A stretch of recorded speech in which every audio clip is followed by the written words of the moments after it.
പകുതിവില തട്ടിപ്പ് കേസിൽ അന്വേഷണം ക്രൈംബ്രാഞ്ചിന് കൈമാറി DGP ഉത്തരവിറക്കി. 34 കേസുകളാണ് ഇതിനോടകം കൈമാറിയത്. എല്ലാ ജില്ലകളിലും പ്രത്യേക സംഘങ്ങൾ രൂപീകരിക്കാനും തീരുമാനമായിട്ടുണ്ട്. വിവരങ്ങളുമായി ബിനിൽ ഈര സാബു ചേരുന്നുണ്ട്. ബിനിൽ, എന്തൊക്കെയാണ് ഈ ഉത്തരവിൽ പറയുന്ന പ്രധാനപ്പെട്ട കാര്യങ്ങൾ?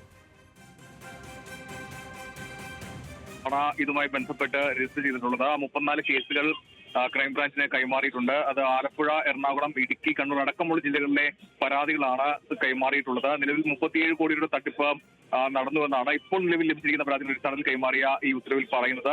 നിലവിൽ എന്തായാലും ഈ അന്വേഷണത്തിന് ഒരു ഏകീകരണം വേണം. അതുകൊണ്ടാണ്, കാരണം സംസ്ഥാനത്തൊട്ടാകെ ഈ തട്ടിപ്പ് നടന്നിട്ടുണ്ട്. ഏകദേശം എല്ലാ ജില്ലകളിലും തന്നെ തട്ടിപ്പുമായി ബന്ധപ്പെട്ട് പരാതികൾ ഉയർന്നു വന്നിട്ടുണ്ട്. ഇന്നലെ മാത്രം തിരുവനന്തപുരത്ത് നിരവധി പരാതികൾ ഉയർന്നു വന്നിരുന്നു. പ്രത്യേകിച്ച് ഗ്രാമപ്രദേശങ്ങൾ അടക്കമുള്ള ആളുകൾ പരാതിയുമായി രംഗത്തേക്ക് വരുന്നുണ്ട്. അതുകൊണ്ട് സംസ്ഥാനത്തൊട്ടാകെ തട്ടിപ്പ് നടന്നുവെന്ന് ബോധ്യപ്പെട്ടതിനാൽ അതിലൊരു ഏകീകരണ സ്വഭാവം വേണം. അതുകൊണ്ടാണ് ക്രൈംബ്രാഞ്ചിന് കൈമാറിയിരിക്കുന്നത്.